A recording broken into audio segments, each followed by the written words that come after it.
She held the letter over the fire and let it burn. Eli grabbed her wrist. "Mama, don't. Let go. You worked on that for 3 days. And now I'm done with it." She watched the corner catch the flame eat upward, through her careful handwriting, through every honest and humiliating word she had committed to paper. "I am not young. I am not pretty. I come with 5 hungry boys." Gone. Good. A woman like her had no business believing in something like hope. If you have ever been told you were too much, too heavy, too worn, too broken for any decent man to choose, stay with this story until the very last word. Subscribe to this channel right now so you never miss a single chapter. Drop a comment and tell me what city you are watching from, because I want to see how far this story travels. It was written for every woman who ever burned something she should have sent. The letter arrived in Harrow Creek, Montana on a Tuesday morning in the spring of 1892, tucked inside a seed catalog like it was embarrassed to be there. Nathan Cole almost missed it entirely. He was standing at the kitchen table in his work clothes, smelling of cattle and cold mountain air, when his ranch hand Wade Turner dropped the week's mail beside his coffee cup without ceremony or comment. Nathan flipped through the envelopes the way he did every morning, quickly, without expectation, the way a man moves through the world after hope has stopped being something he allows himself. There were 11 letters that week. 11 responses to the advertisement he had placed in 4 different newspapers across the eastern states. He had written the advertisement himself, sitting at this same table on a February night with sleet against the windows, feeling faintly ridiculous. Montana rancher 42 seeks capable woman for honest partnership. Ranch work is hard. Winters are harder. Must not mind either. Wade had read it over his shoulder and said nothing for a long moment. Then, "You didn't mention that you're lonely. I'm not putting that in a newspaper. That's the only part that's true." Nathan had folded the paper and mailed it before he could change his mind. The first 7 responses said the same things in different arrangements. Women who wanted security. Women who wanted a house. Women who described themselves in careful, flattering language, the way a merchant describes goods he is eager to move. He read each one with the same quiet courtesy he applied to everything, folded them neatly and set them aside. He opened the 8th letter standing up. The handwriting was plain. No flourishes, no decorative loops, just steady, honest letters pressed firmly into the page like the woman writing them had something to say, and very little patience for anything except saying it. "My name is Sarah Whitaker. I am 36 years old. My husband Thomas died 18 months ago in a collapse at the Lackawanna mining shaft. He was a good man. I miss him every single day." Nathan read slower. "I will not describe myself as young or beautiful, because I am neither. I am plain-faced, and I carry more weight than society considers appropriate for a woman seeking a husband. I work hard. I do not complain. I keep my word. I also come with 5 sons. Eli is 15, Jacob is 13, Luke is 11, Samuel is 9, Ben is 6. They are good boys who have learned sorrow earlier than any child should.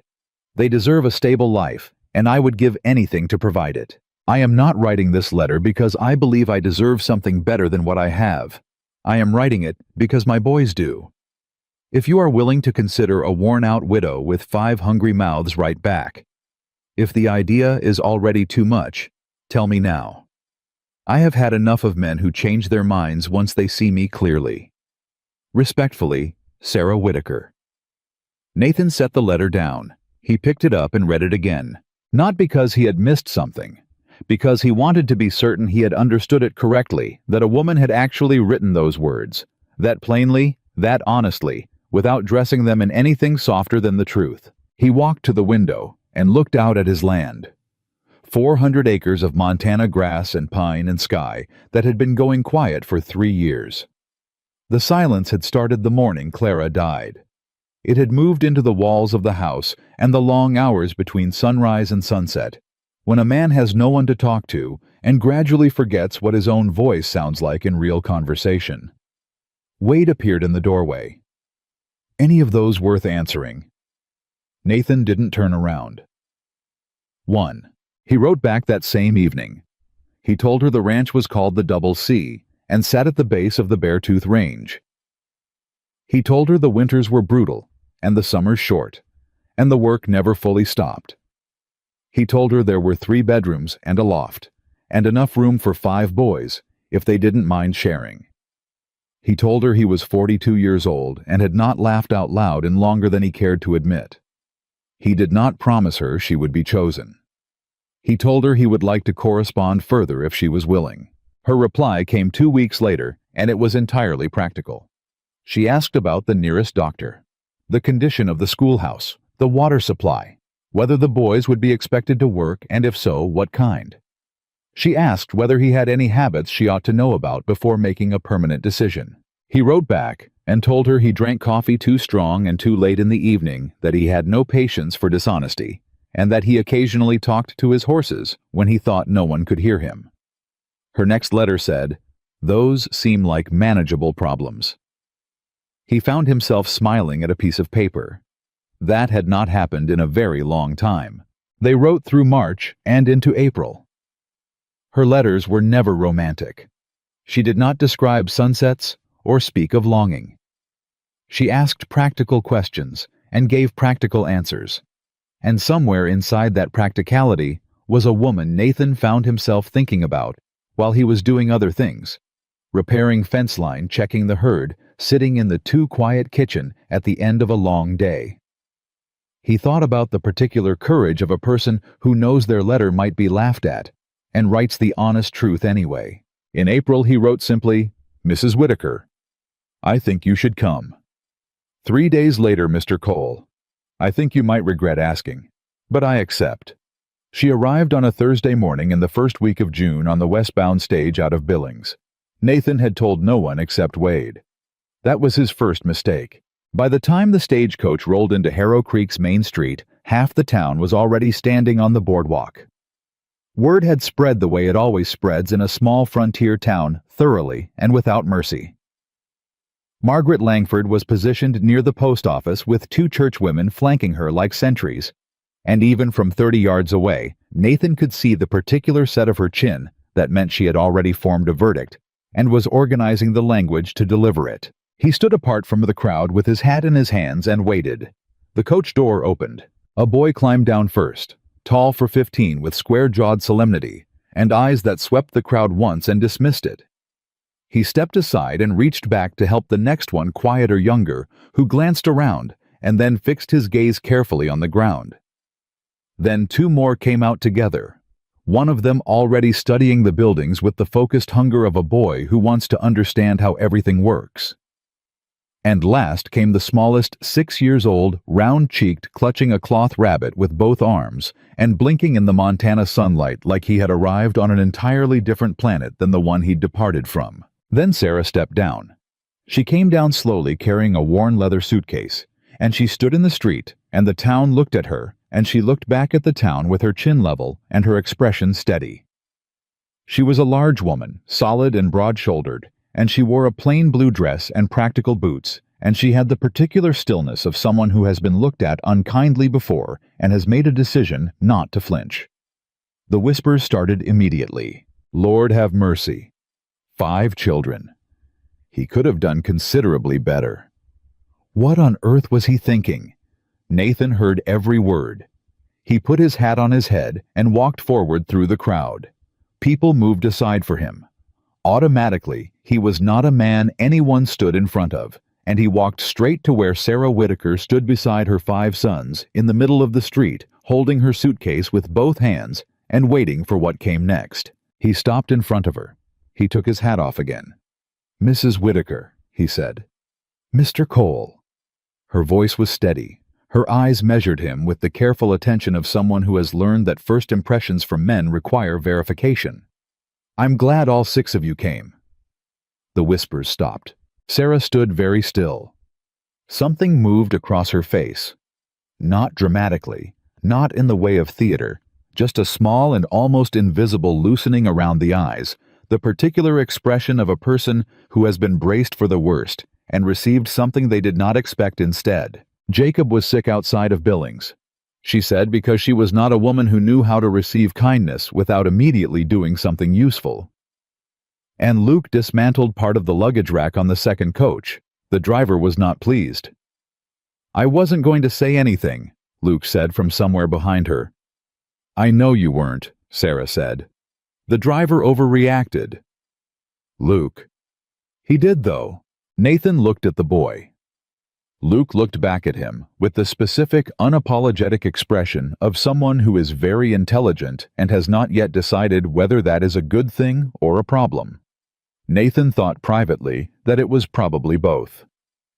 "We've got supper waiting," Nathan said. "Wade made something that's technically edible." "High praise," Sarah said, and the corner of her mouth moved. He reached for her suitcase. She didn't let go immediately. For a moment, they both held the handle, and she looked at him with that same careful measuring look, assessing whether he was the kind of man who performed gestures for crowds or the kind who meant them regardless of who was watching. She let go. He carried the suitcase. She walked beside him.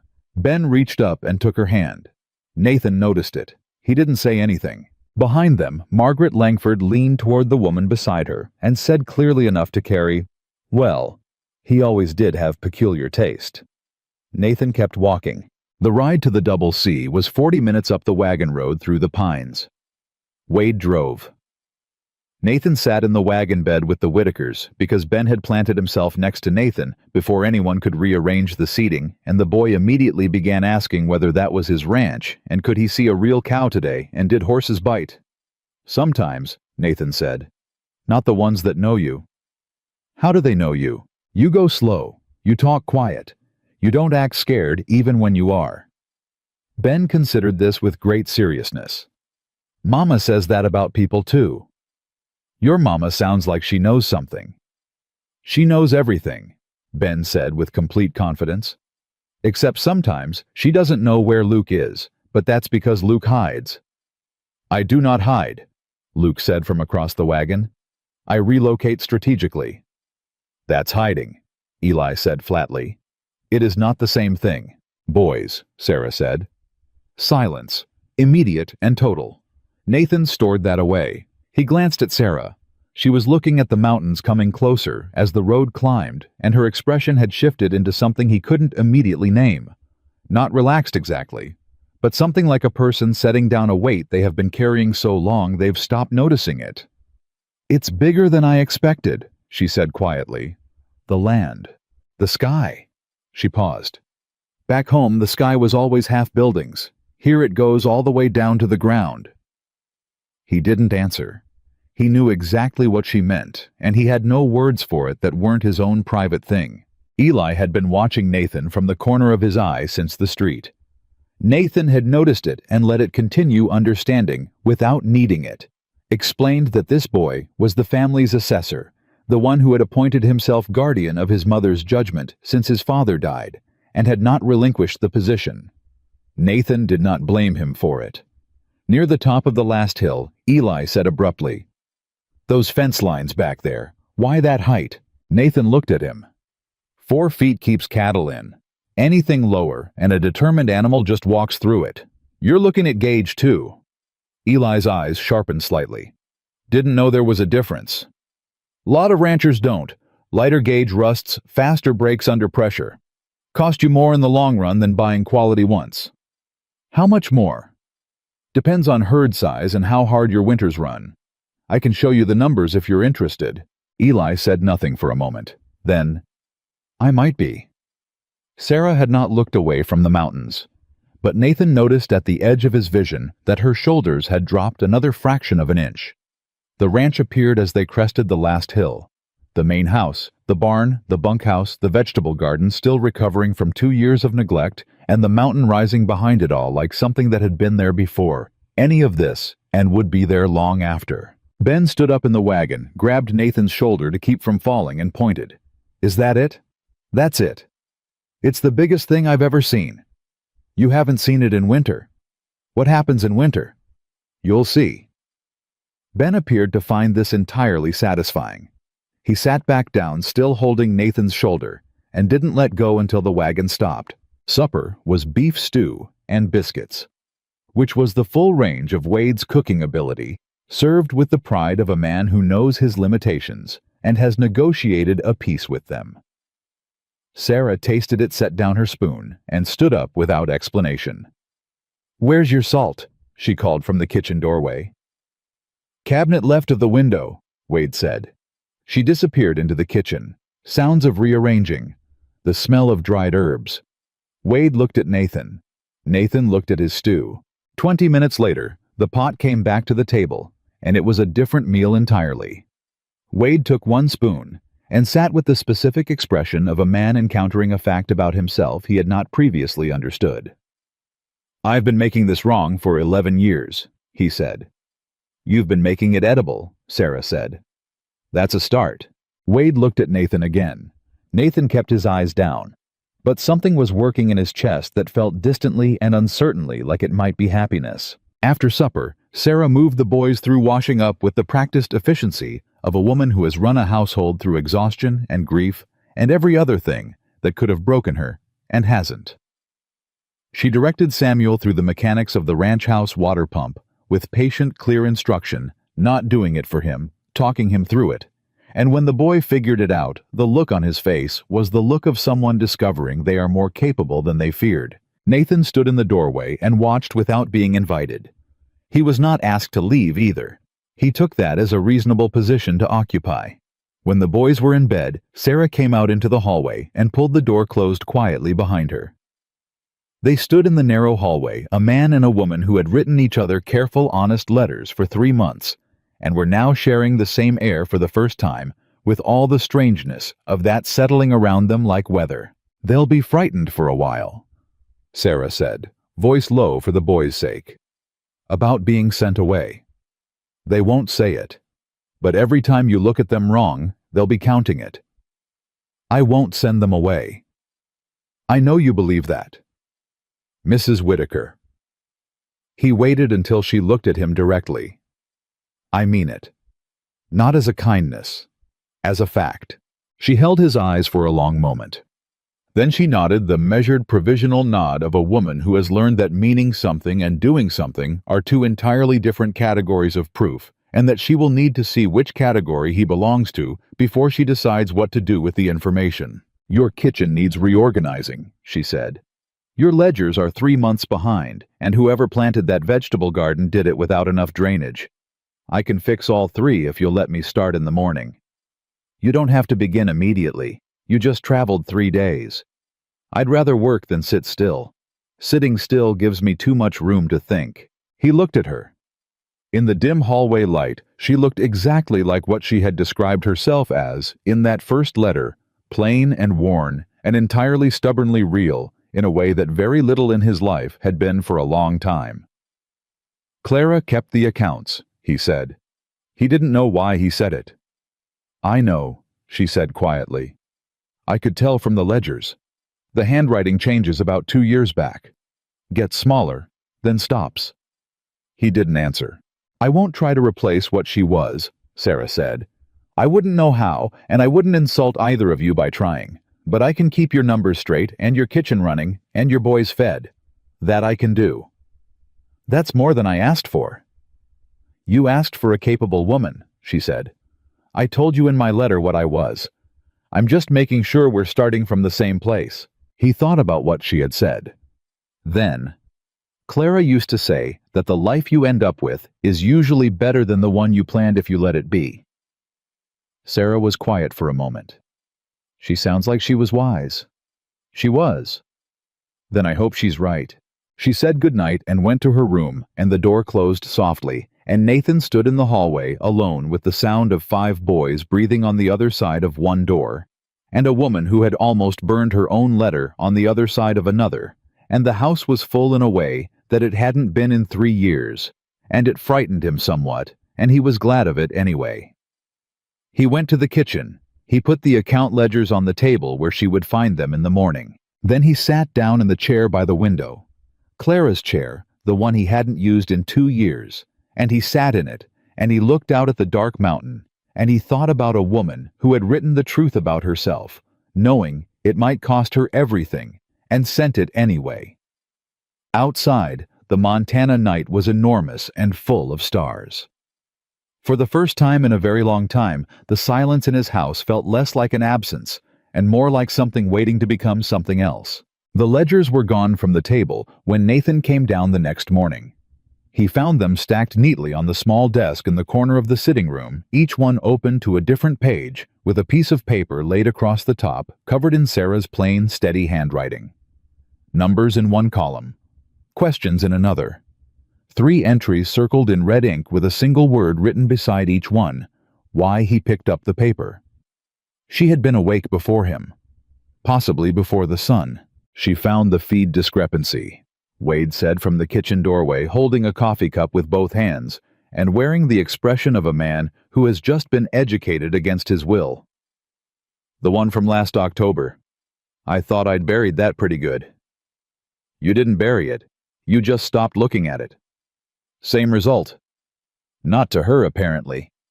Wade looked at the paper in Nathan's hand. She'd been at those books all night.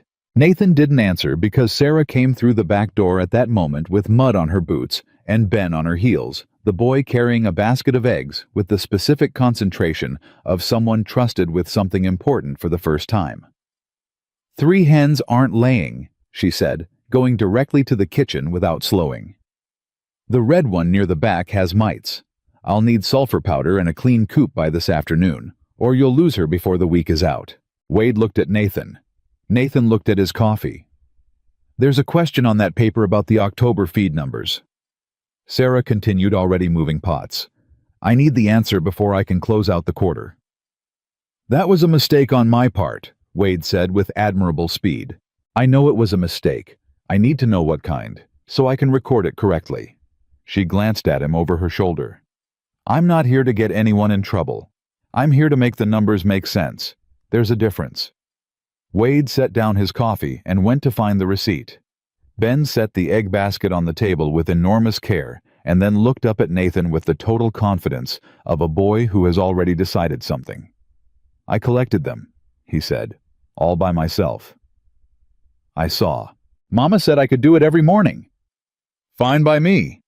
Ben beamed and went to tell his brothers, and Nathan stood in his own kitchen, watching a woman who had been on his property for less than 12 hours, reorganize the morning like she'd been doing it for years, and he thought about the October feed numbers and the mite-ridden hen and the ledgers covered in red ink, and something settled in his chest that was quieter and more certain than anything he'd felt in a long time. The first week was hard in the way that honest work is hard. Not cruel, not breaking, but constant and without pause. Sarah was up before Nathan every morning without exception, and she was still moving when he turned in at night. She reorganized the kitchen on day 2. By day 4, she had the vegetable garden redrained and replanted with a system that Luke immediately tried to improve, and that Sarah let him try because she had already determined that letting Luke attempt things was considerably more productive than telling him not to. He figured out the irrigation slope, she told Nathan on Friday evening. They were sitting on the porch after supper the first time they had both stopped moving at the same hour. I had it running east. He rerouted it northeast, and he's right, it'll drain faster after rain. How old is he? 11. She said it with a tone that combined pride and exhaustion in equal measure. He took apart our neighbor's wagon back in Pennsylvania to see how the wheel axle worked. Fixed it better than it was. The neighbor was not grateful. Nathan looked out at the garden where Luke was still crouched in the near dark, examining his own handiwork. He needs problems to solve. Give him enough of those and he'll be fine. That's what I've been doing for 3 years, Sarah said. It's less of a strategy and more of a survival response. He almost laughed. The sound started in his chest and almost made it out.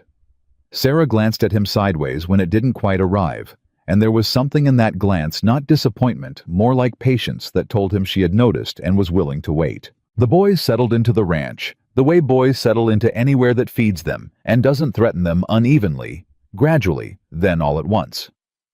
Eli shadowed Nathan through every task he could find, a reason to be present for asking questions that were technically about ranching, but were also underneath the ranching about something else entirely. Whether Nathan's word meant what he said it meant. Whether the same rules applied tomorrow that applied today. Whether a man who had agreed to something would still have agreed to it a week later. Nathan answered every fence question and every cattle question and every question about winter feed storage honestly and in full, because he understood that Eli was not really asking about fence lines. Jacob was different. Jacob watched. He sat in corners and doorways and said very little and noticed everything. And one afternoon Nathan found him in the barn sitting on a hay bale with the account ledger open on his knees, cross-referencing entries the way a much older person would. "Your mother teach you that?" Nathan asked. "She taught me the basics. I figured out the rest." Jacob looked up. "You're losing money on the south pasture cattle. The feed cost is higher than the yield. It's been that way for 2 years." "I know. Did you know that if you rotated them to the east pasture in September instead of October, you'd cut the supplemental feed cost by about a third?" Nathan looked at him for a long moment. "No, I didn't know that." Jacob nodded like a man filing information. "I'll write it up if you want." "I'd appreciate that." Jacob went back to the ledger. Nathan went back to work and thought about a 13-year-old boy who had just identified a problem he had missed for 2 years, and thought about what it meant that this quiet, watchful child had been sitting in a Pennsylvania mining town with nothing large enough to hold him. Samuel was the one who worried Nathan slightly, not because anything was wrong with him, but because everything was almost too careful. He was gentle with the animals, in the way of someone who understands that small creatures are easily broken and takes that seriously. He moved slowly around the horses and spoke to them in a low, constant murmur, and within 4 days, the bay mare that had been skittish since Clara died was allowing him to brush her without flinching. "How'd you do that?" Wade asked, watching from the fence rail with undisguised amazement. "I just talked to her," Samuel said. "About what?" Samuel considered the question seriously. "Mostly, I told her that being scared all the time is exhausting, and that not everything that comes close to you is trying to hurt you." Wade looked at Nathan. Nathan looked at the mare who was standing calmly while a 9-year-old boy brushed her flank, and he didn't say anything because there was nothing to say that the moment hadn't already said better. The town was another matter entirely. The first Sunday they went to church. Nathan drove the wagon and Sarah sat beside him, and the 5 boys filled the wagon bed with varying degrees of enthusiasm. Ben excited Luke, analyzing the architecture of every building they passed. Eli watchful. Jacob quiet Samuel, holding the cloth rabbit Ben had forgotten, and that Samuel had retrieved without comment. They came in during the opening hymn because Luke had lost a boot and the search had taken 11 minutes. Every head turned. Nathan walked them to a pew near the front, which was not where he usually sat, but sitting near the front meant no one behind them could whisper without effort, and he was making a calculation. Sarah understood the calculation immediately. He saw it in the set of her shoulders, and she sat without hesitation and opened the hymnal and sang in a clear, unself-conscious voice that surprised him. After the service, Margaret Langford approached with the precision of a woman who has planned her route. "Mr. Cole." She looked at Sarah the way a person looks at furniture that has been placed incorrectly. "How are you finding the arrangement?" "Working well," Nathan said. "I imagine it must be quite an adjustment for everyone." She let the pause sit there. "The congregation was just saying how unexpected the whole situation is." "The congregation can come say it to my face if they'd like," Nathan said pleasantly. Margaret's smile stayed exactly where it was. She turned to Sarah. "Mrs. Whitaker, was it? You must find Montana quite different from Pennsylvania." "I find it honest," Sarah said. "The weather doesn't pretend." There was a beat of silence in which Margaret recalibrated. "Well," she said, "I'm sure you'll settle in." The tone of it said the opposite. She moved away with her 2 church sentinels following, and Sarah watched her go with an expression that was perfectly composed and absolutely unreadable. "She'll be trouble," Sarah said quietly, not turning her head. "She's always been trouble," Nathan said. "She was trouble before you arrived. Don't give her the satisfaction of knowing you noticed." Sarah looked at him then. "I've been not giving people that satisfaction my entire life, Mr. Cole. I'm fairly practiced." He believed her. But he also saw for just a moment the thing underneath the composure, the small and stubborn hurt that lives in a person who has heard too many versions of the same dismissal, and he filed it away without comment, because some things deserve acknowledgement at the right time and not before it. The weeks moved. The ranch changed. Not dramatically, not all at once, but Nathan would find the broken hinge on the smokehouse door repaired without announcement. The stacked feed organized by date, so the oldest was used first, and nothing was wasted. The account books not just caught up, but extended forward with projected costs for the coming quarter, written in Jacob's precise hand with Sarah's notes in the margins. He came in one afternoon to find Luke had constructed a rudimentary pulley system in the barn to make lifting the hay bales easier on Samuel, who was strong but shorter than the work required.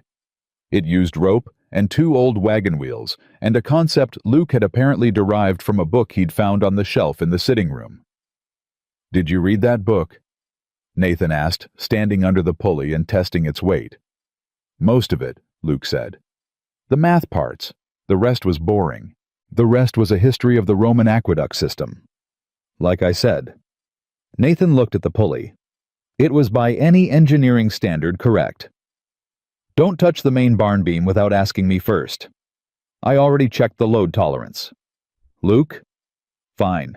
The ranch was becoming something different, and Nathan knew it, and the knowledge moved through him in a way he didn't entirely know what to do with. It was not just efficiency. It was not just the ledgers being current and the kitchen running well and the hens laying properly, since Sarah had dealt with the mite situation with the calm decisiveness of a battlefield surgeon. It was the sound of the place, the voices at supper. Ben's running commentary on everything he had seen that day, delivered at high speed and without pauses for breath. Luke's arguments with himself about engineering problems carried on in a murmur while he ate. Jacob's occasional precise observations that landed in the middle of a conversation and shifted it entirely.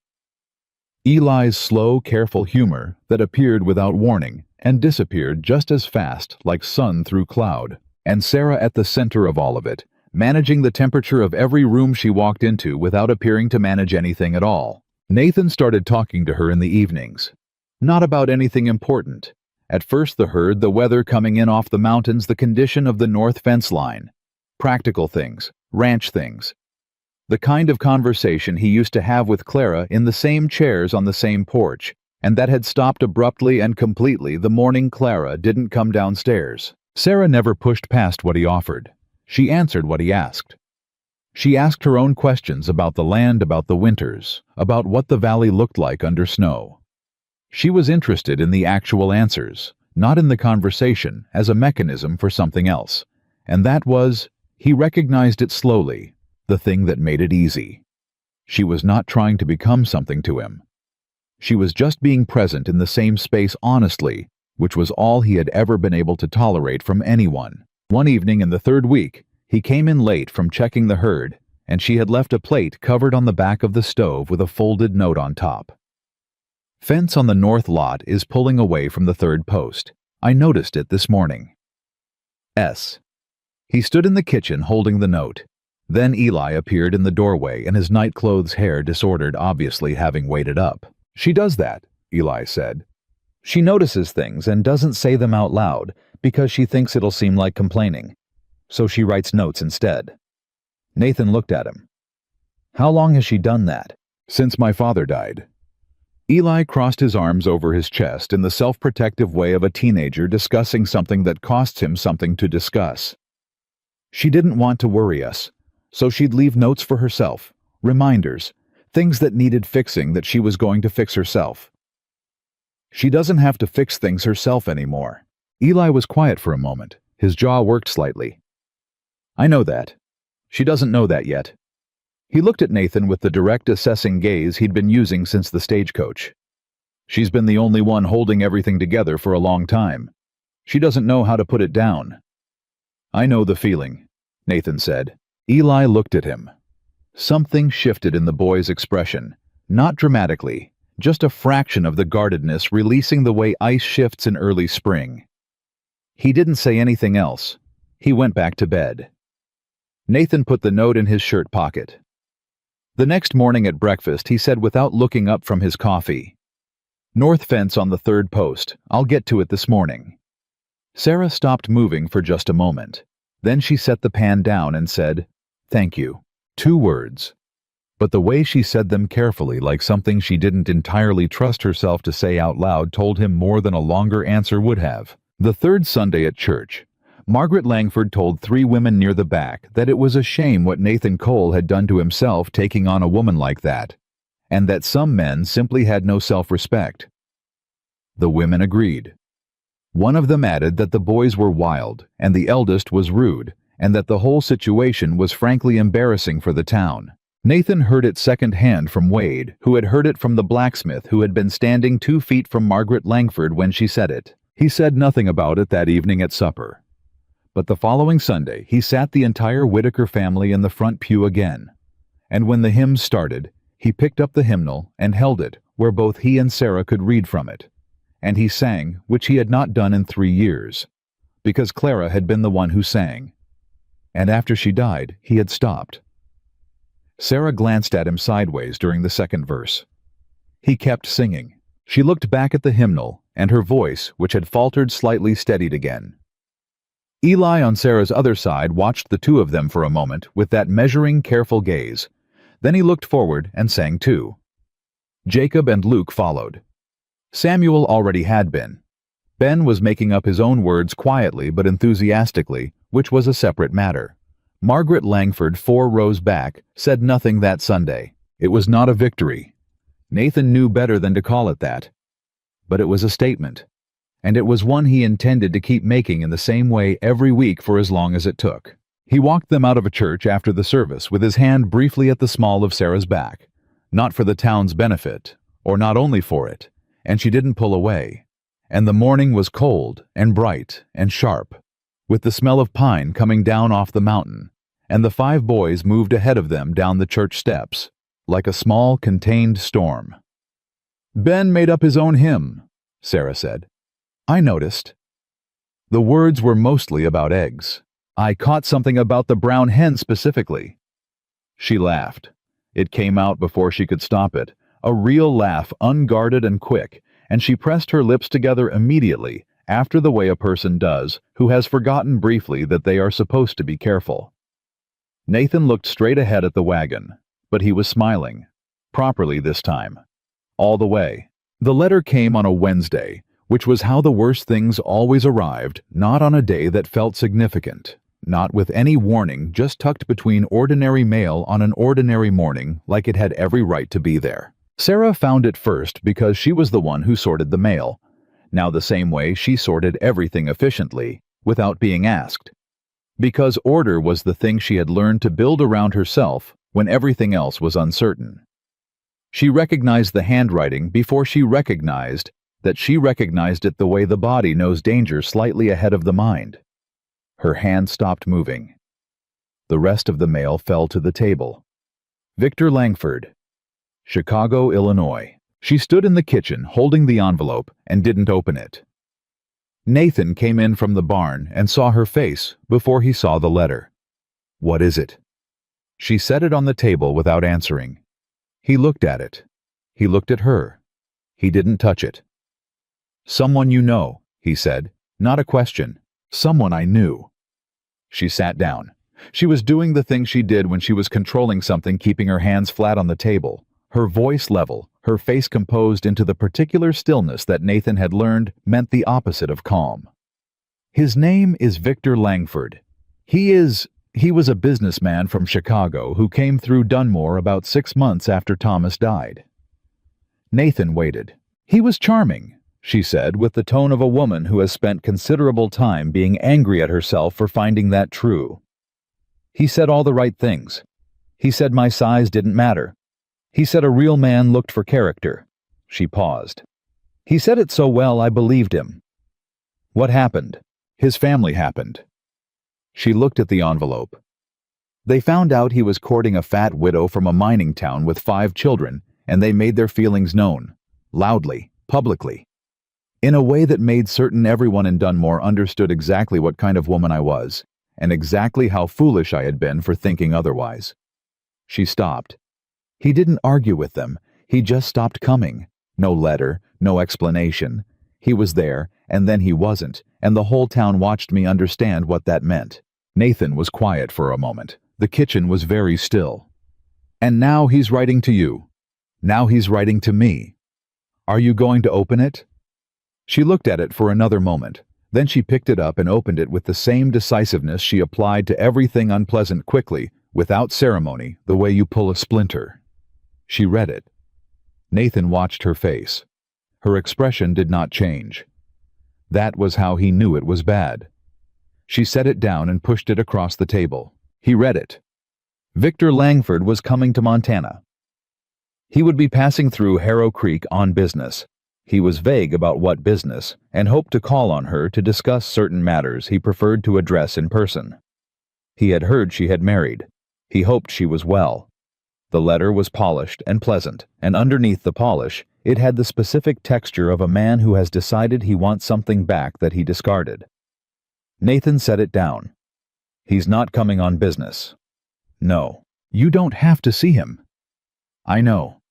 She stood up and went back to the stove because standing still was not something she could do with this in the room. But in a town this size, if he comes and I refuse to see him, it becomes a story. And I've been somebody's story before. I'd rather not do it again. Then we'll see him together. She turned around. He was looking at her with the same steady directness he applied to everything. No performance, no reassurance. Just the plain fact of what he'd said. Nathan, together, he said again. She turned back to the stove. He heard her exhale once slowly, and that was all. Victor Langford arrived on a Friday afternoon 3 weeks later in a private coach from Billings, which was the first statement he made before he said a single word that he was the kind of man who traveled in private coaches in places where most men rode horses. The coach was good quality and ostentatious, and it pulled up outside Dalton's general store like it expected to be admired. The town noticed immediately. The town noticed everything. Nathan heard about it from Wade, who heard it from the blacksmith, who had watched the whole arrival from across the street with professional detachment. Nathan was at the south fence when Wade rode up, and he finished what he was doing before he responded, because a man who drops his tools at the sound of another man's name is a man who has already conceded something. Is he staying in town? Nathan asked. Took a room at the hotel. Asked around about the Double C. Wade paused. Asked specifically about Mrs. Cole. Nathan set down his fencing pliers. Did he? Told Dalton he was an old friend of the family. He is not an old friend of the family. No. Wade agreed. I didn't figure he was. Nathan rode home and told Sarah that evening after the boys were at their schoolwork. She received the information the same way she received most difficult information, without visible reaction, which was its own kind of reaction if you knew how to read it. He'll want to be seen with me, she said, or near me. He'll want the town to watch. Why? Because that's how men like Victor Langford operate. They don't just want the thing. They want everyone to see them wanting it so everyone understands what they could have. She looked at her hands on the table. When he left, he made sure the leaving was visible. This will be the same. Then we don't give him an audience.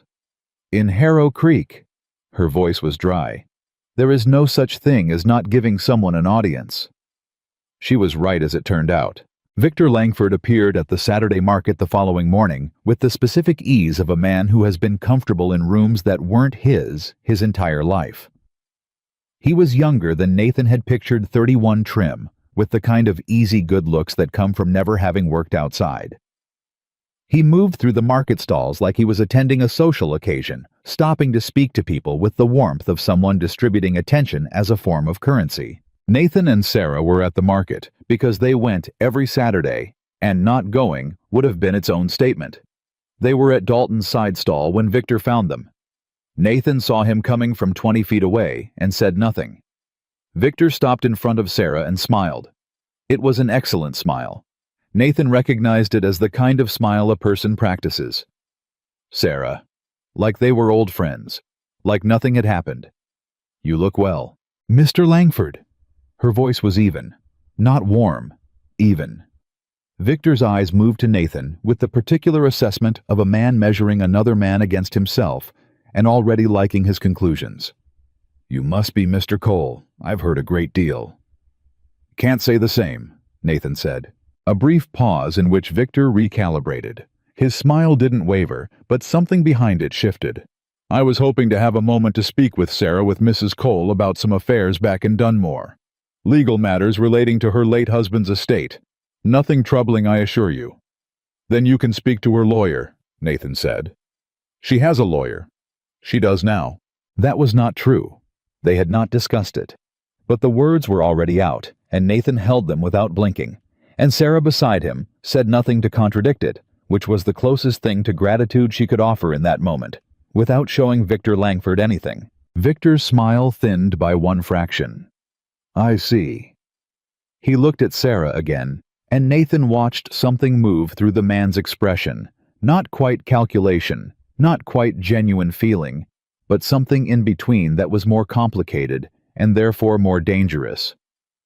"I've thought about you. Over the years." "I haven't thought about you," Sarah said. Pleasantly, completely. Victor blinked. She picked up the parcel she'd been purchasing from Dalton, tucked it under her arm, and looked at Victor Langford with the expression of a woman who burned a letter once and learned something from the fire. "I hope your business in Harrow Creek goes well, Mr. Langford. Safe travels back to Chicago." She turned and walked away. Nathan looked at Victor for one more moment, not threatening, just present, just clear, and followed her. They were halfway down the street before she said under her breath, "My hands are shaking." "I know. Don't tell the boys." "I won't." She walked the rest of the way to the wagon with her spine straight and her chin level, and Nathan walked beside her. And if anyone in Harrow Creek watched them go, they saw a man and woman walking together the way people walk when they belong to the same life. The trouble came 4 days later at the Cattlemen's Association meeting. It was a quarterly gathering in the back room of the Harrow Creek Hotel, which was also, as it happened, where Victor Langford was staying. Nathan had not made the connection until he walked in and found Victor already seated at the edge of the room, which was not a place he had any right to be, and which told Nathan that someone had invited him. He looked around the room and met Margaret Langford's eyes across the table, and Margaret looked away first, but slowly, which was the way she always conceded things, just enough to say she knew not enough to say she was sorry. The meeting was about water rights. Specifically a dispute over the creek that fed 3 ranches including the Double C. Ordinarily it would have been a routine discussion. Instead, within 20 minutes, Victor had inserted himself into the conversation with the ease of a man who understands that information is leverage and has come prepared. He had documents. Survey documents dated the previous year, suggesting that the northern boundary of the Double C was not where Nathan's deed stated it was. The discrepancy was small 40 yards, but 40 yards along a waterway was not small at all. If the survey was accurate, the creek access that Nathan depended on did not belong to him. The room went quiet. Nathan looked at the documents without touching them. "Where did those come from?" "The county surveyor's office," Victor said. "I had occasion to look into several properties in the valley, just due diligence on potential investment interests." The smile was back. "I thought you'd want to know." "You thought I'd want to know?" Nathan's voice was entirely level. The specific level that Wade would have recognized as the sound Nathan made when he was working very hard at something. Of course. Neighbor looking out for neighbor. He paused. "Though I suppose technically, if the survey is correct, the water rights revert to—" "I'll need to see the original survey," Nathan said, "and the deed record, and the surveyor's notes." "Naturally." Victor leaned back. "These things take time to untangle. I'm sure your family can manage in the interim." The way he said family landed in the room like a stone in still water. Every man there heard the edges of it. Nathan looked at Victor Langford and understood with complete clarity that this had never been about legal matters in Dunmore or business in Montana. This had been about Victor finding the lever that would move Nathan Cole out of the way. He stood up. The room straightened slightly. Meeting's done for tonight, Nathan said to the room, not a question. The other ranchers, to their credit, began gathering their things. Only Harvey Dodd, whose water rights were also affected, hesitated. Cole, Harvey said quietly, if that survey's legitimate, then we'll deal with it through legitimate channels.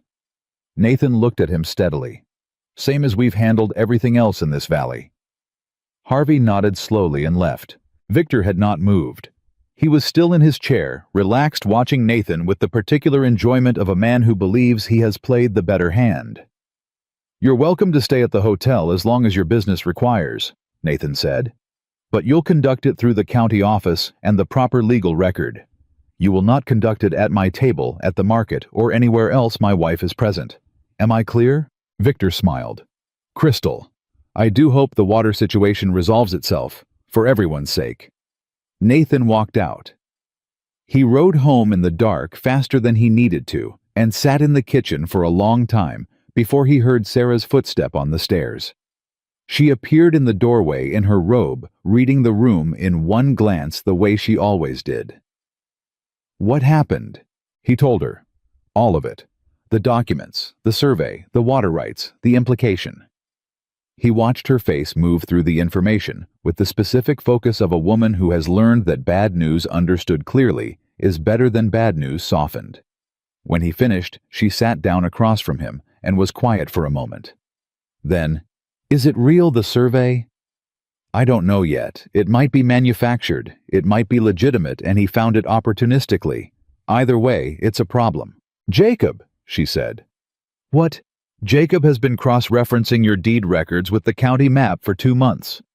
He found something last week he didn't understand and asked me whether he should mention it. She stood up. I told him to wait until he was certain. He may already be certain.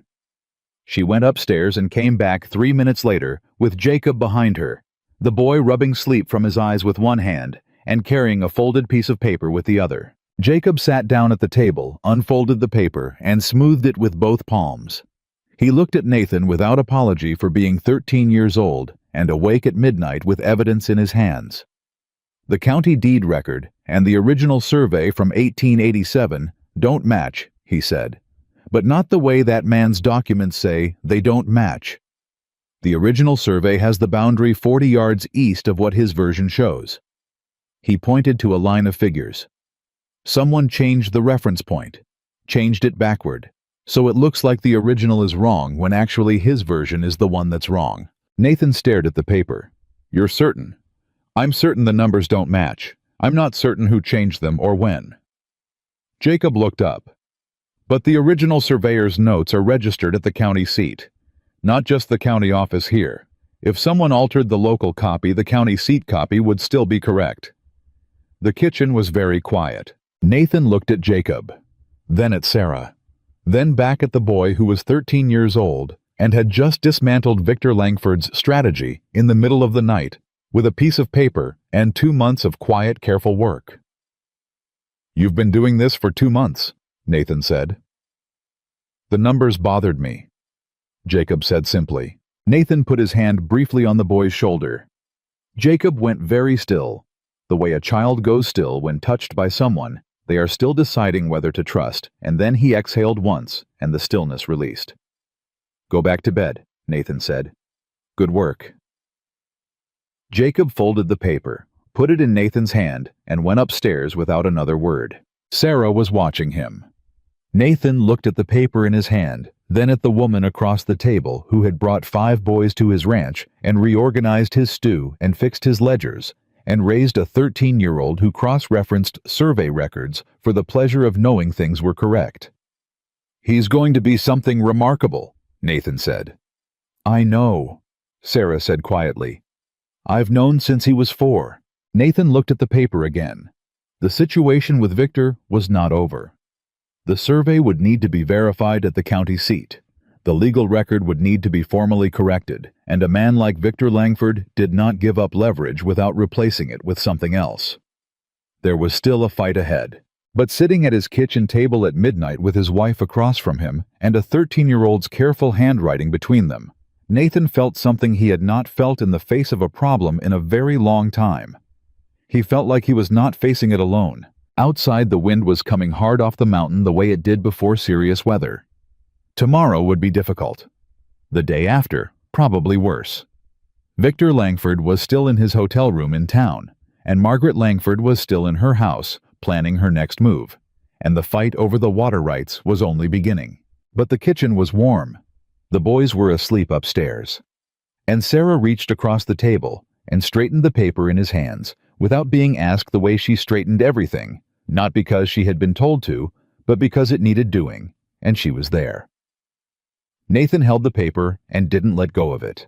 Jacob's paper went to the county seat on Monday morning, carried by Wade on the fastest horse on the Double C, with a letter from Nathan requesting formal verification of the original 1887 survey record against the version currently filed at the Harrow Creek County office.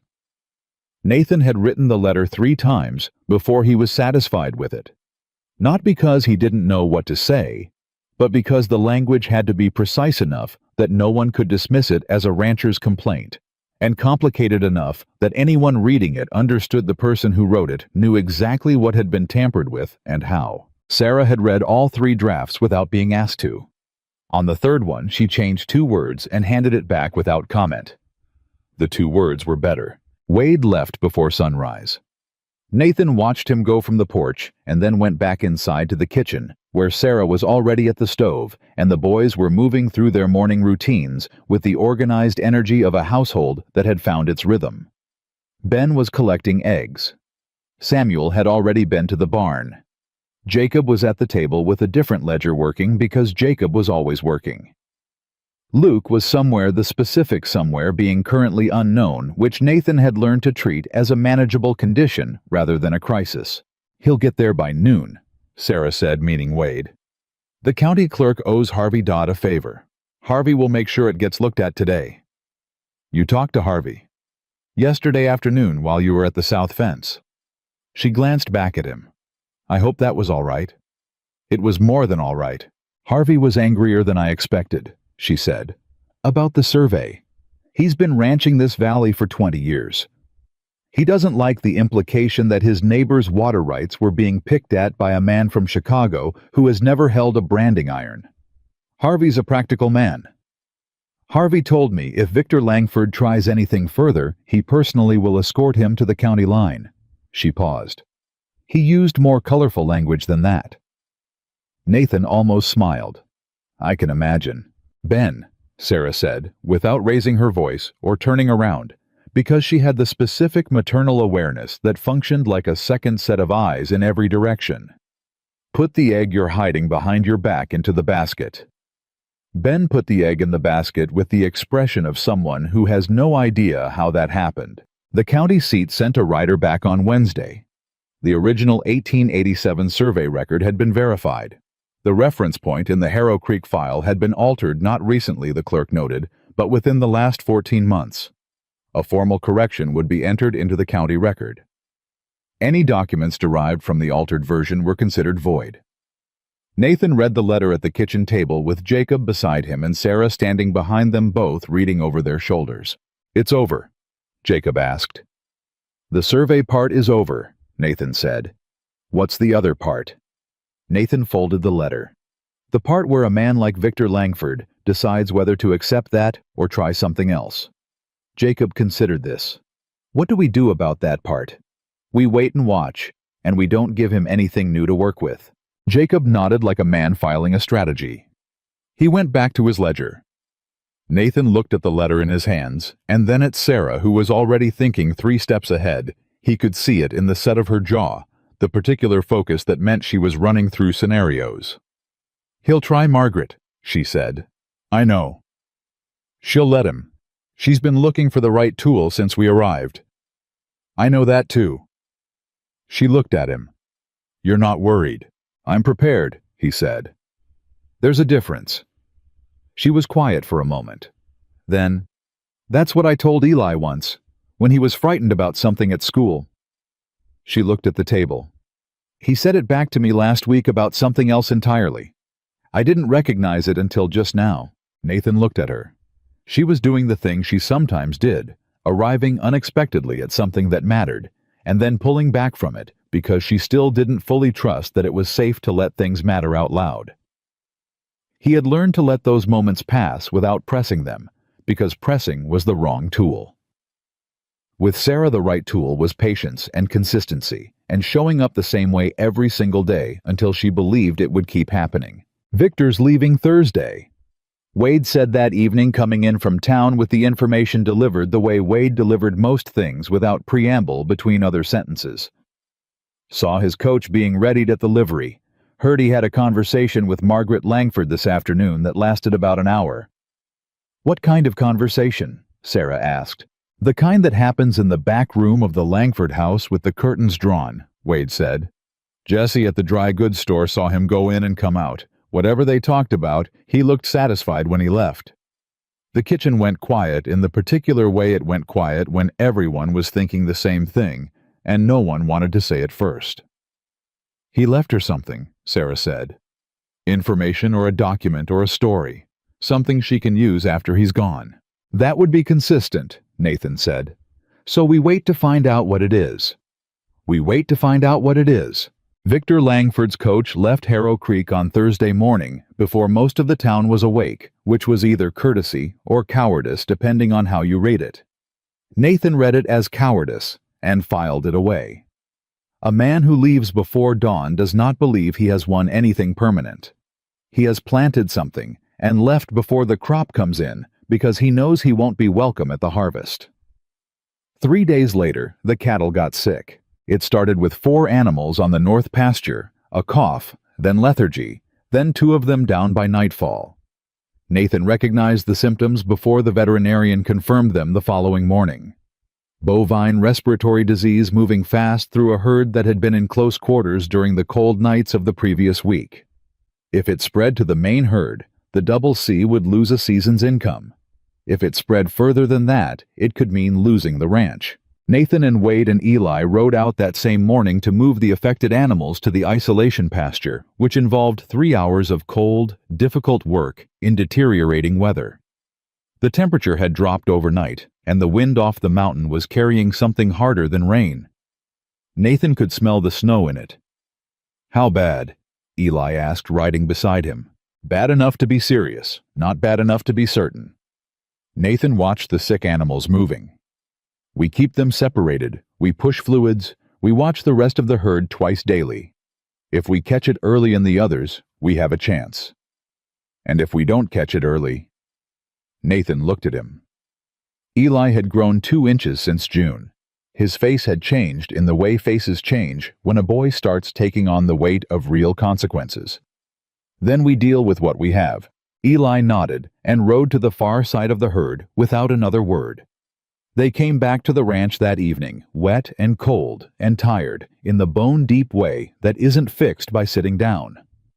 Nathan was already calculating in his head feed costs, veterinary costs, what they could absorb, what they couldn't, when he walked into the kitchen and stopped.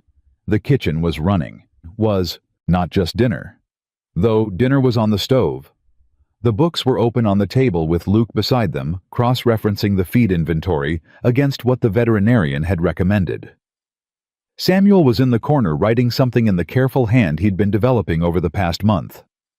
Ben was asleep on the bench near the stove, which was where he always ended up when he was supposed to be doing something else. Sarah was at the center of all of it, moving between the stove and the table and the window, and she turned when Nathan came in and looked at him with the direct assessment that had replaced the careful watchfulness of the early months, not measuring him for threats anymore, just reading the situation honestly. "How many?" she asked. 7 down, 43 that need watching." She nodded. "Luke has the feed costs. I've already written to Dr. Hennessy in Billings for the secondary treatment supplies Harvey Dodd is sending his rider tomorrow morning and agreed to take our letter. Samuel is making a schedule for the twice-daily checks so it doesn't fall entirely on you and Wade." Nathan looked at Samuel. Samuel held up the paper. On it was a schedule written in 2 columns, one for Nathan and Wade, one for Eli and Jacob, with specific time slots and observation notes, copied from the veterinary guide that Sarah had apparently located on the shelf in the sitting room and cross-referenced against her own knowledge. "Where did you learn animal health management?" Nathan asked. Our neighbor in Dunmore kept pigs, Samuel said. I helped when they got sick. The principle is similar. Nathan looked at the schedule. It was correct. More than correct, it was the schedule of someone who had thought about sustainability, who had considered that Nathan and Wade would be exhausted by day 3 and built in coverage for that before it happened. This is good, Nathan said. Samuel's face did the thing it did when he was trying not to show that something mattered. It's just a schedule. It's a good schedule.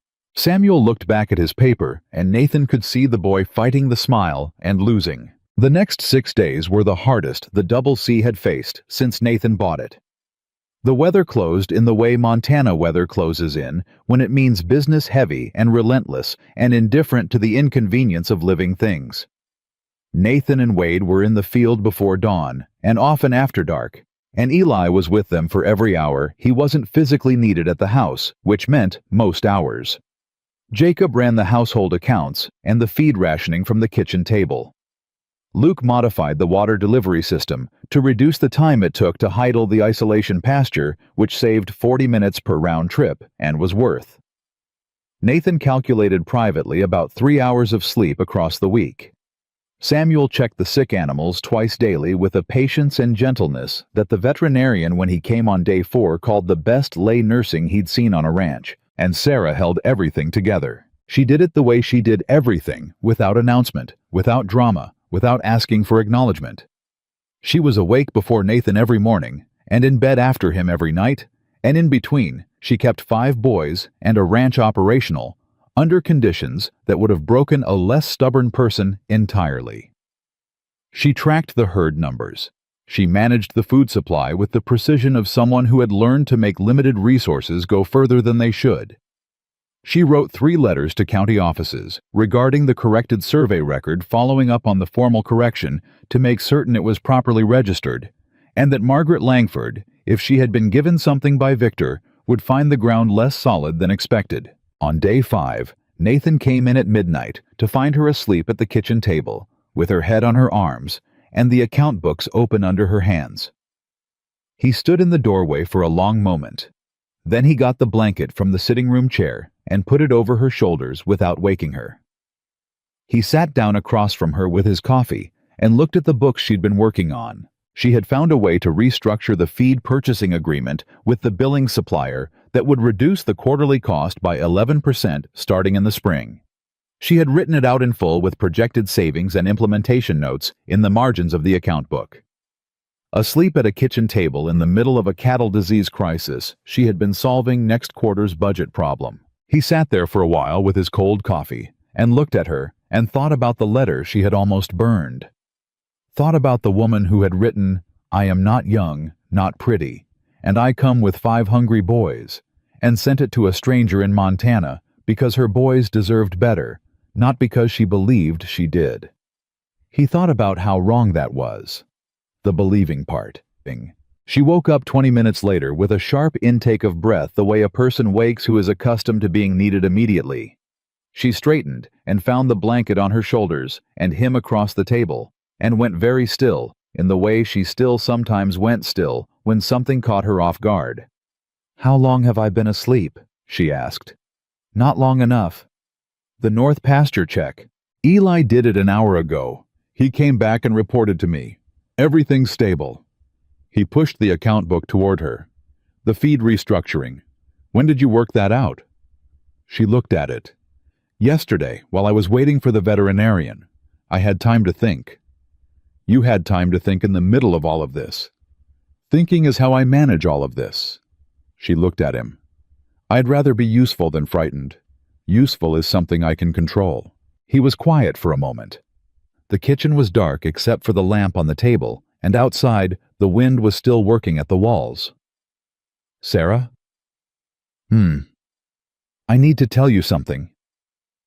She looked at him with the careful attention she gave everything that came out of silence fully present, no part of her already somewhere else.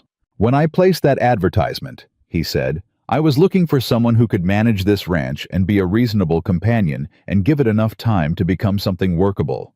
That's what I was looking for." He paused. "That's not what I found."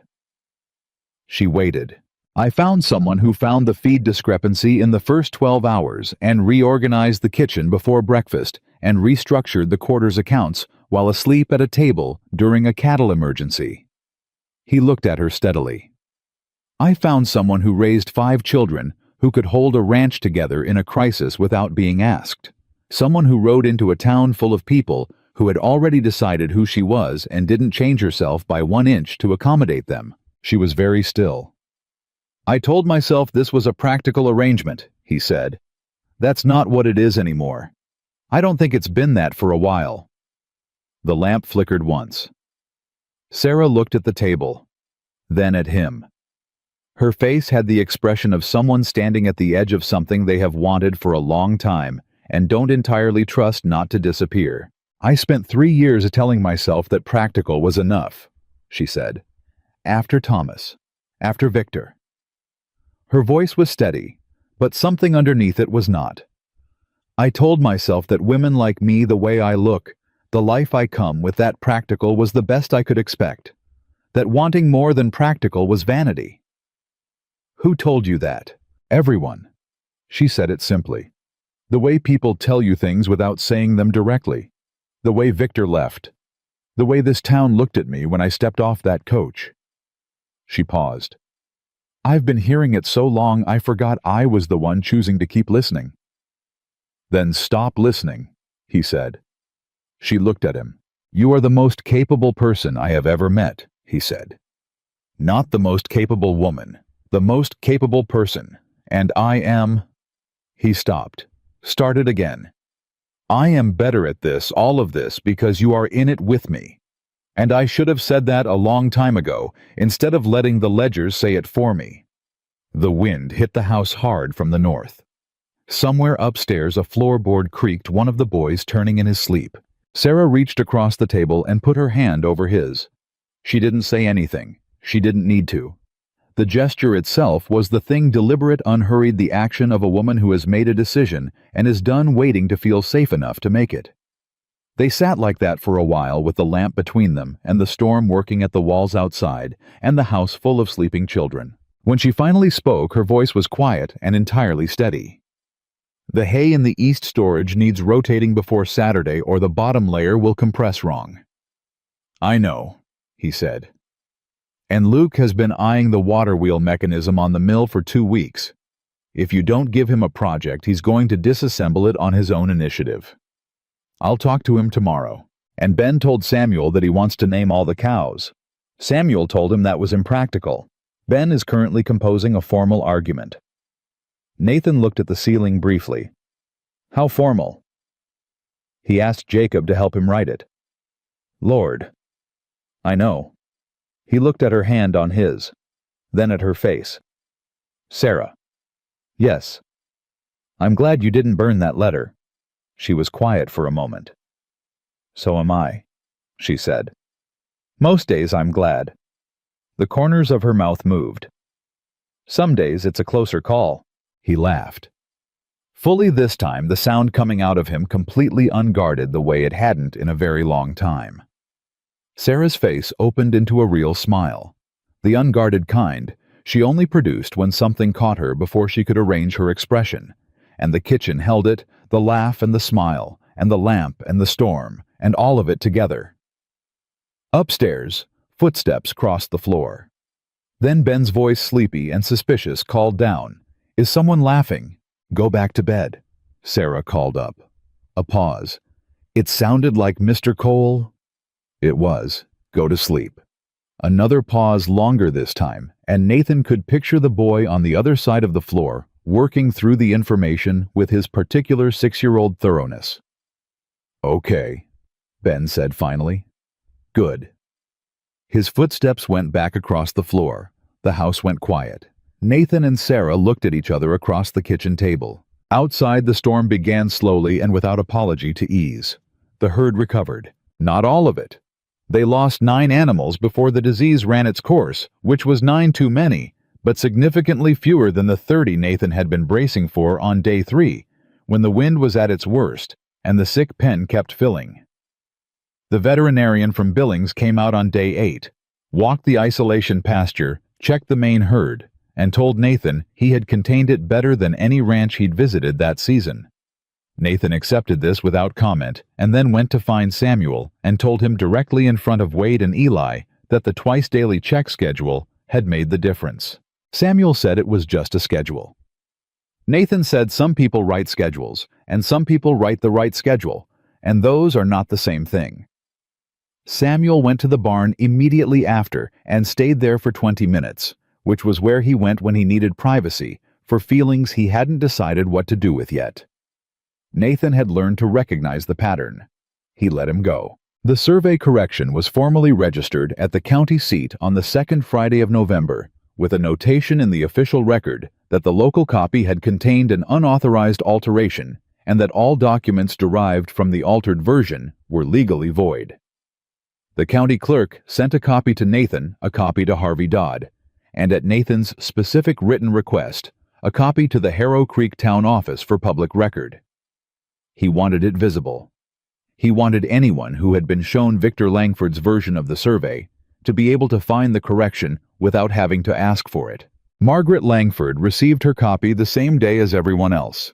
Wade reported that she had been seen reading it outside the post office with an expression that suggested the paper had personally offended her. She said nothing publicly. She said nothing privately as far as anyone could tell. She simply absorbed the information and went quiet, which was in Nathan's experience the most dangerous thing Margaret Langford ever did. He told Sarah that evening. "She's not done," Sarah said immediately. "I know." Quiet is how she reloads. "I know that too." He looked at her across the supper table, where the boys were finishing their meal in the overlapping noise of 5 different conversations. "But we're not done either." Sarah looked at him for a moment. Then she picked up her fork and went back to her supper. And something in the set of her shoulders had shifted, not relaxed exactly, but settled. The particular posture of someone who has decided to trust the ground they are standing on. 3 weeks later, Margaret Langford stood up at the church women's social and announced that she had serious concerns about the moral character of certain members of the community, that a woman who had arrived in Harrow Creek under unclear circumstances and inserted herself into a respectable household should not be permitted to influence the tone of the town's social gatherings, and that she felt it her Christian duty to say so plainly. The room, by all accounts, was very quiet. Then Vera Hutchins, 60 years old, the blacksmith's wife who had been attending this social for 30 years and who nobody had ever heard raise her voice, set down her teacup and said, "Margaret, I watched Sarah Cole carry a plate of food to your door when your housekeeper was ill in September. She didn't have to do that. She did it because that's who she is. Now sit down." Margaret did not sit down immediately, but she also did not continue. The social moved on. Sarah heard about it from Vera herself, who stopped by the Double C the following afternoon on the pretense of returning a borrowed preserving jar and actually wanting to tell the story in person. Sarah listened to the whole thing at the kitchen table, with her hands around a coffee cup, and her expression doing something complicated that she kept mostly controlled. When Vera left, Sarah stood in the kitchen doorway for a long moment. Nathan was at the table. He had been there for the whole conversation, saying nothing, drinking his coffee. "I brought her that plate because she looked thin," Sarah said finally, "and because her housekeeper told Ben she hadn't been eating properly, and Ben told me, and I can't hear that about a person and do nothing about it, even that person." "I know," Nathan said. "It wasn't I wasn't trying to make a point." "I know that too." She turned around and looked at him. "That's who you think I am. Someone who feeds people to make points." "No," he said. "I think you're someone who feeds people because they're hungry and worrying about your own point while you do it doesn't occur to you. That's why it worked." She looked at him for another moment. Then she went back to the stove, and he heard her exhale once quietly, the way she released things she'd been carrying, and that was the end of it. The winter came hard and stayed long the way Montana winters did, and the Double C moved through it with the specific competence of a household that had found its working order. The boys went to school in Harrow Creek when the road allowed and studied at the kitchen table when it didn't. with Sarah and Nathan between them in the evenings, Nathan handling the arithmetic and surveying and practical sciences, and Sarah handling everything else.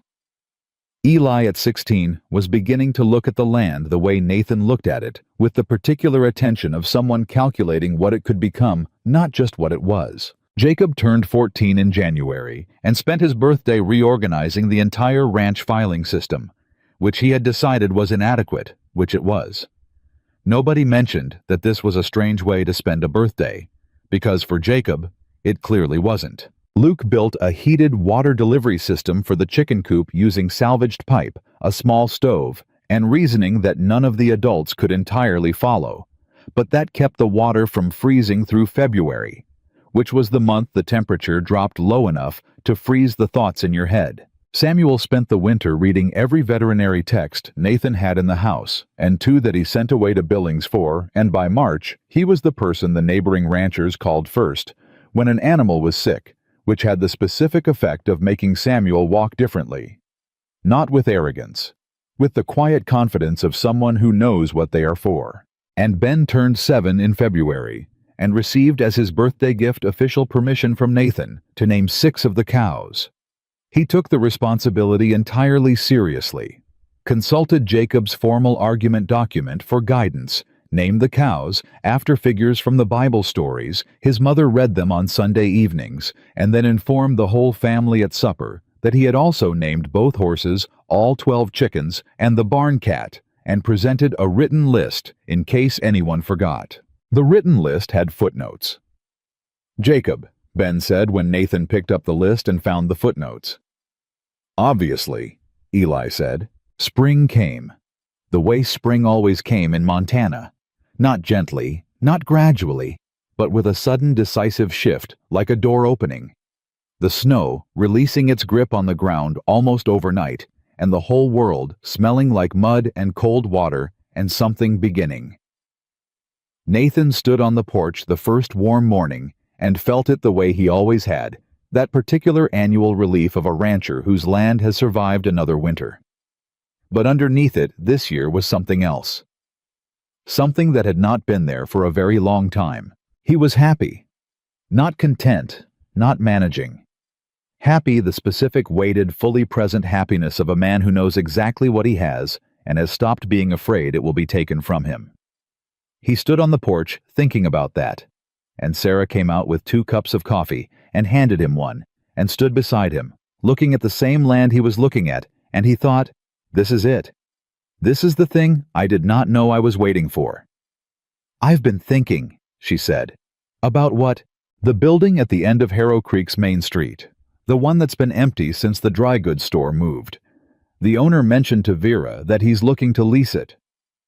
Nathan looked at her sideways. "What are you thinking about doing with it?" "Cooking," she said simply. "There's no place in this valley to sit down to a proper meal. Travelers come through on the road to Billings, and there's nowhere for them to stop except the hotel, which Wade says serves food that makes his stew look sophisticated.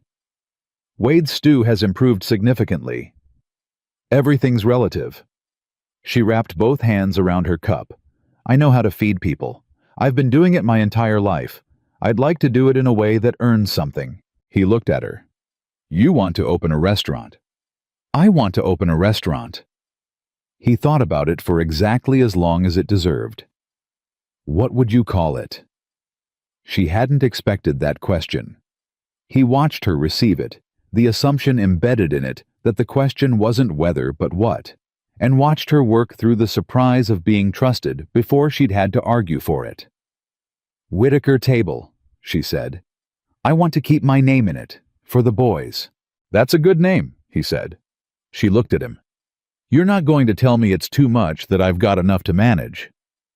"You reorganized my feed purchasing while asleep at a kitchen table during a cattle emergency," he said. "I think you can handle a restaurant." She was quiet for a moment.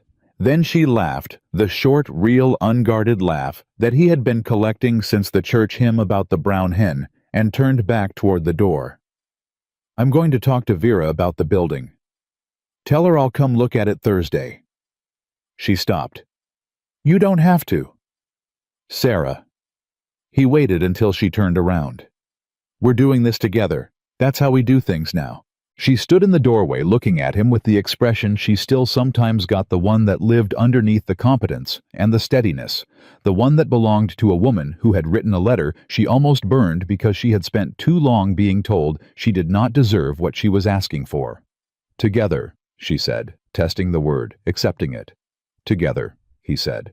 The restaurant opened in June one year, and 3 weeks after the stagecoach had pulled into Harrow Creek, with 5 boys and a woman with a worn suitcase who had braced herself for the worst on a main street full of people who had already decided who she was. Whitaker Table seated 20 people, which was 10 more than Nathan had thought the space could hold until Luke spent 4 days redesigning the interior layout and proved him wrong. Sarah cooked.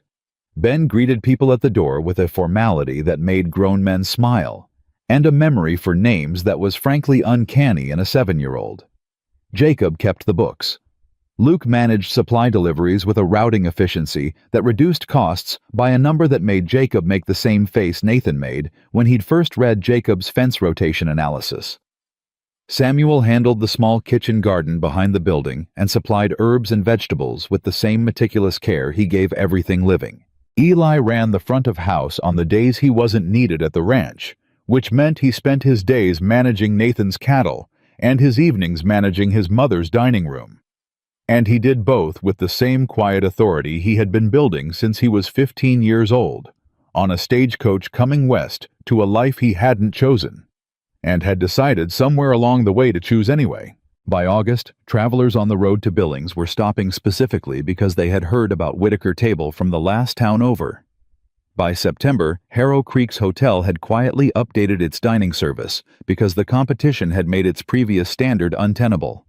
By October, Sarah had hired 2 women from town to help in the kitchen, both of whom had been among the people whispering on the boardwalk the day the stagecoach arrived, and whom Sarah had hired anyway, because they needed the work and she needed the help.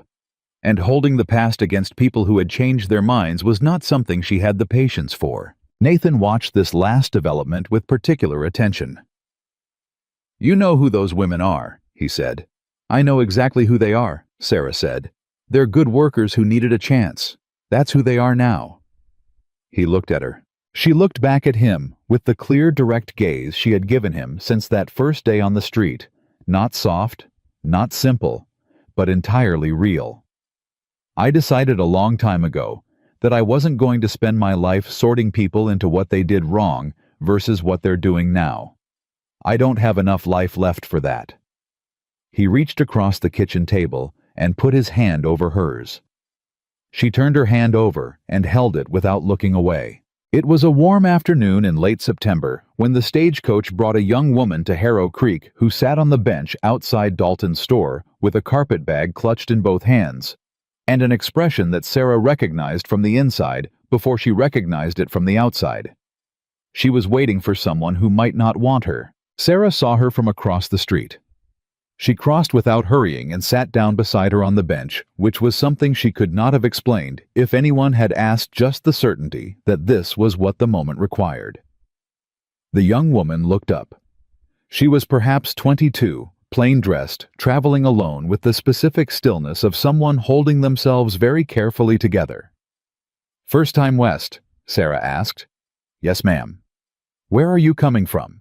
"Ohio." She paused. "I answered an advertisement, a rancher. I've never—" She stopped. Her hands tightened on the bag. "What if he doesn't want me when he sees me?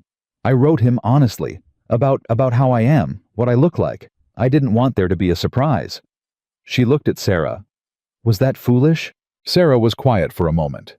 She thought about a letter held over a fire and a boy's hand on her wrist. She thought about 11 letters on a kitchen table and the one that was different from the rest. She thought about a man who had walked through a crowd and said, "I'm glad all 6 of you came," before she'd had time to brace for anything else. "The right man," Sarah said, "won't ask you to become smaller so he can love you." The young woman looked at her. "How do you know?" "Because I wrote an honest letter once," Sarah said, "and the man who wrote back chose me exactly as I was, and then kept choosing me every day without asking me to change one single thing." Across the street, a rancher came around the corner of Dalton's store. He was holding his hat in both hands. He was looking at the bench with the specific expression of a man who has been anticipating this moment and is now terrified that it is actually happening. The young woman stood up slowly. The rancher crossed the street. Sarah watched him stop in front of her, watched him fumble with the hat brim, the way nervous men do with their hands, when their hands don't know what to do. And she watched the young woman's face move through the same calculation she had made herself on a main street in this same town 1 year ago. Measuring the man against the fear, deciding whether to let hope in. She didn't wait to see what they said to each other. That part was theirs. She stood up, smoothed her skirt, and walked back across the street to her restaurant. She pushed open the door, and the smell of it met her wood smoke and bread, and the particular warmth of a kitchen that is running well. The smell of a thing she had built out of nothing except work and stubbornness, and the decision to stop letting other people's opinions determine the square footage of her life. Ben was at his post at the door, greeting the 2 o'clock travelers with the gravity of a diplomat. Jacob was at the corner table, with the week's accounts. In the kitchen, she could hear Luke arguing productively with one of the hired women about the most efficient way to arrange the prep station, which meant the prep station would be better by tomorrow, and the hired woman would have learned something she didn't know she needed to know. Samuel was in the garden. She could see him through the back window, crouched over the herb beds with the focused attention he gave every living thing. Eli was behind the counter taking an order, and he glanced up when she came in and gave her the brief composed nod that was his version of a greeting, the same nod he had been giving her since he was old enough to understand that some things were better shown than said. She nodded back. Nathan was at the table near the window, which was where he came every afternoon when he could get away from the ranch with his coffee and the week's correspondence, because he liked being in the room where she was working, even when neither of them was talking. She had told him once that he didn't have to come every day. He had said he was aware of that. He had kept coming. She went to the kitchen, tied on her apron, and got back to work. Outside, the September afternoon moved through Harrow Creek, the way ordinary afternoons move without ceremony, without announcement. Travelers came and went. The road to Billings carried its usual traffic. The mountains stood where they always stood, indifferent and magnificent and permanent. And in a restaurant on the main street of a small Montana town, a woman who had once held a letter over a fire and almost let it burn moved through her kitchen with the ease of someone entirely at home in her own life. Not because everything had been easy, not because the world had been kind, not because she had asked for less than she deserved and found herself grateful for scraps, but because she had written the truth about herself to a stranger and sent it and refused to apologize for who she was, and built something real on ground that had no reason to hold her and held her anyway. Sarah Whitaker Cole was not surviving anymore. She was home, and she had earned every inch of it.